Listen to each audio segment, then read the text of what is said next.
Today we are going to microneedle. I am so excited for this video, so let's just get into it. Just a little disclaimer, I am not a medical professional and I am not giving you medical advice. This is my own experience and I'm just going to share that today. Now, what is microneedling? I'm going to give you the Google version. So Google says it's a safe, minimally invasive cosmetic procedure that uses tiny needles to create micro injuries in the skin, stimulating collagen production and improving texture.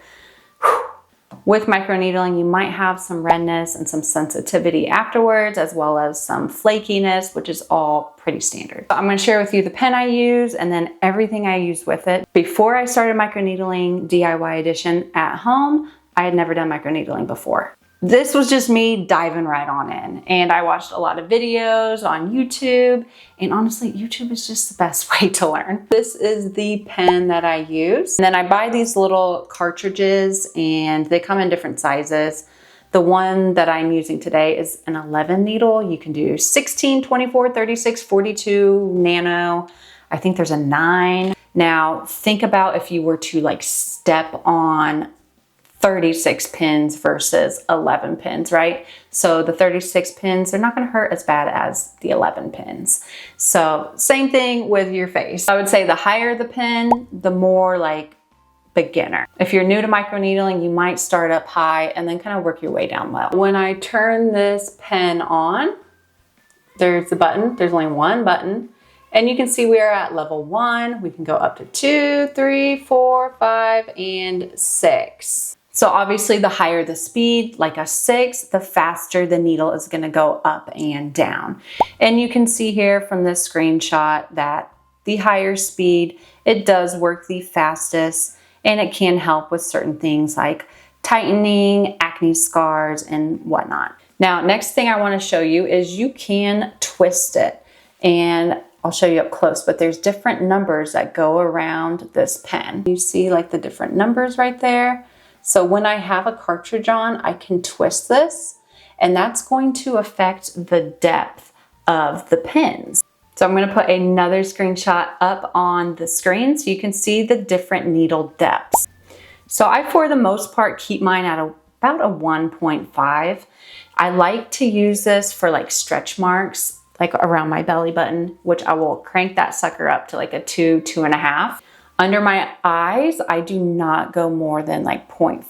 I say 0.25 to 0.5. But again, that's just what I do, and I found that's what works for me and my skin. And here is just another visual of the different depths and how deep it can go into your skin. Now, when you are microneedling, you need something to put on your face to microneedle with, right? So you can use a handful of things. I know a lot of people use like a hyaluronic acid.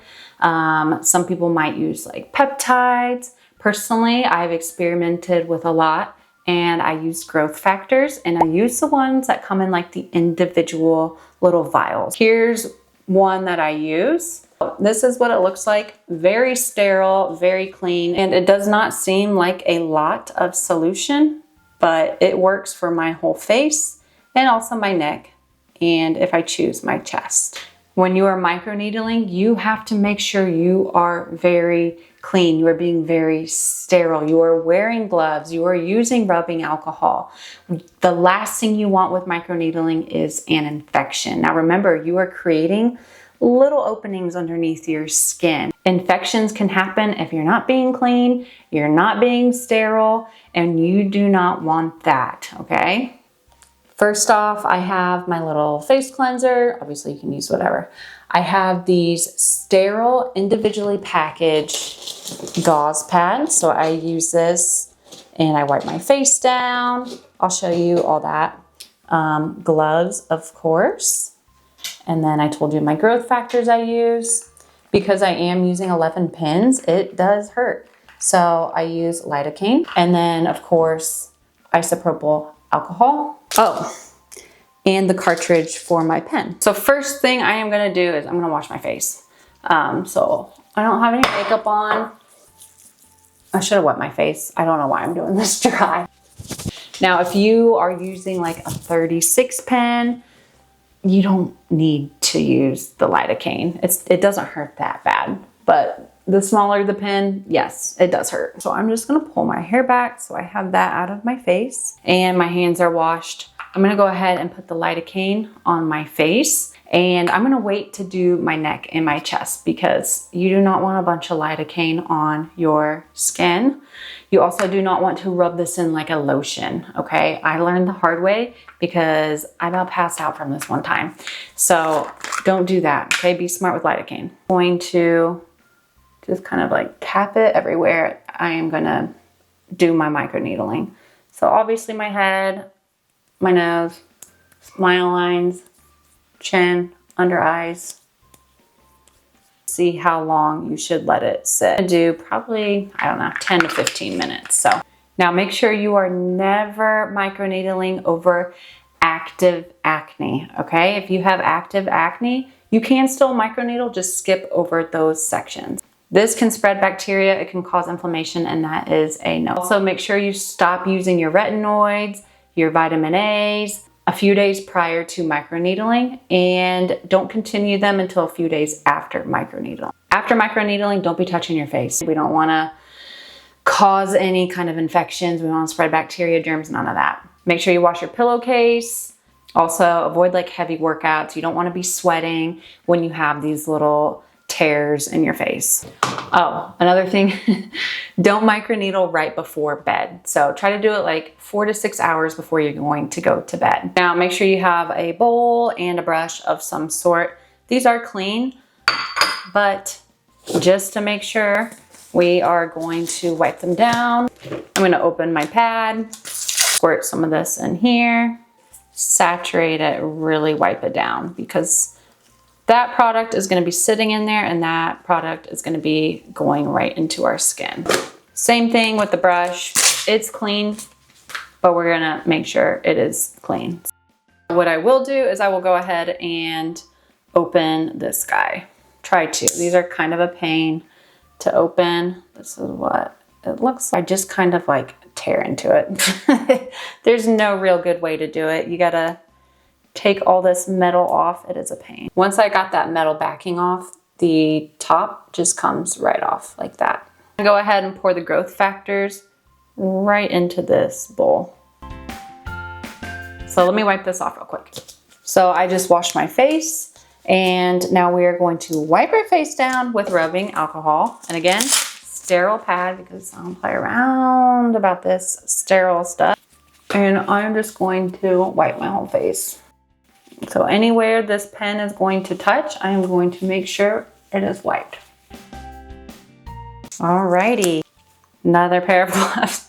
There are 2 methods that you can use. You can glide, well actually 3. You can glide, you can swirl, or you can stamp. I used to glide and I used to swirl and I would be so unbelievably red. I just find it's a quicker recovery and it's more precise if you use the stamp method. So I'm just going to open this cartridge and I'm just going to pull the needle out. So this is where our needles are. So I'm going to take this off. All right, so the pins are right in there. If I press this button, they come out and you can see them. They are very sharp. So all you are going to do is the part with the stick hanging down. You're just going to insert that right into your pen. Now, as mentioned, I'm going to turn it on and I'm going to keep mine at probably 3. 3 is a good number. So I'm going to start at a 0.5 depth. So I don't even know if you'll be able to see that, but it's at a 0.5 depth.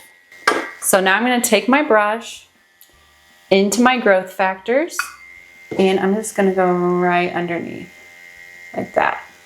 Whoa. And it's kind of dripping, so I'm just going to do that. So we're just going under and lifting up, under, lifting up, under, lifting up. And I'm doing this all the way to my hair. And then I'm going to come back because I might have missed some spots. And we don't want to do that.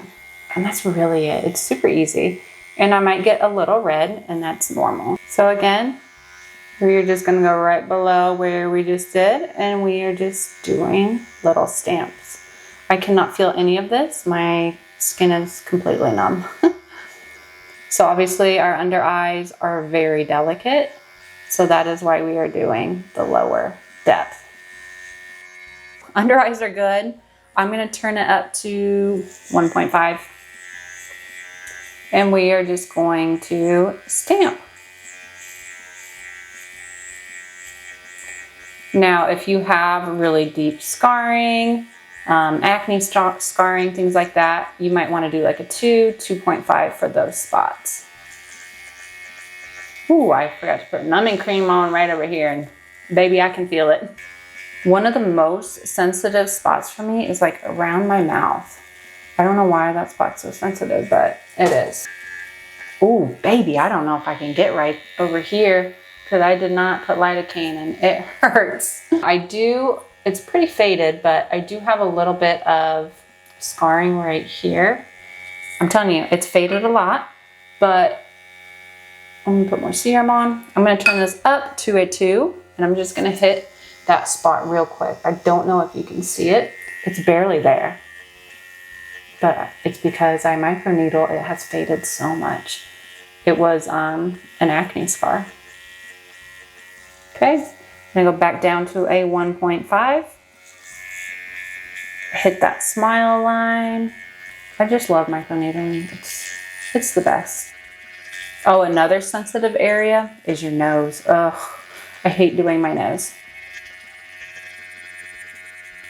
And you know what? Take your time with it. This should be like nice and therapeutic. I think I am good there. I'm gonna go up to my temple now. Go up to my forehead. The forehead can also be pretty sensitive too. I turn it down to a 1 for my forehead. Man, I did a horrible job applying my lidocaine because I can feel this. Woo-wee, it's making my eyes water. No, it does not feel good.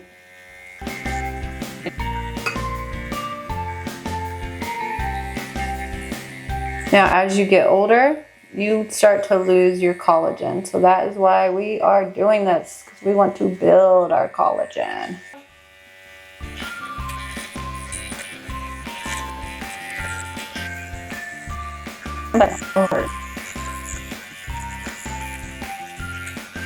So I think I'm gonna go ahead and put some lidocaine on my neck and a little bit on my chest.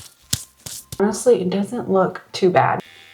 All right, I took the numbing cream off, wiping down with the alcohol.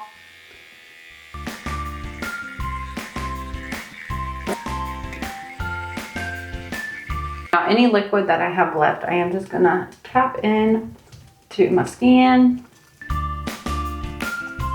We are all microneedled, so I'm gonna zoom you in so you can see what we've done. Right before bed, I'll just kind of splash my face with some water, and that is it. I don't put any serums on, lotions, nothing. I know some people will apply like a hyaluronic acid. I don't even do that. Again, no retinoids, no vitamin A, no vitamin C, none of that. After microneedling, wait a couple days, maybe like 2-3 days. You can use gentle cleansers. I do go in with like some of my toners, light lotions, but that's about it. We really want our skin to heal nicely. We don't want to have to worry about infection or anything. A few hours later. Here is an end of day check-in. I think it's been like 5 hours since I microneedled, and you can see my face, it doesn't even look like I microneedled. So that is why I do the stamp method. Here is my skin the next morning. So you can see I have a couple spots up on my forehead, and this is not from that. Everything else looks pretty good. So what I'm going to do is wash my face, tone my face, and a moisturizer. I've been using the Lash toner, and a lot of people said this one's better. I tried it. I disagree. This one's not better. I stay firm on my Lash. It's just I'm out, and it's so dang expensive. All right, we are hydrated and moisturized. So for the next couple of days, we're gonna focus on recovery. We're just gonna take our skincare nice and easy. But that's it. I hope you found this video helpful. Let me know what you think in the comments below. Don't forget to like, subscribe, leave a comment. Check my description box for all the products linked, and I'll see you guys in my next one. Bye.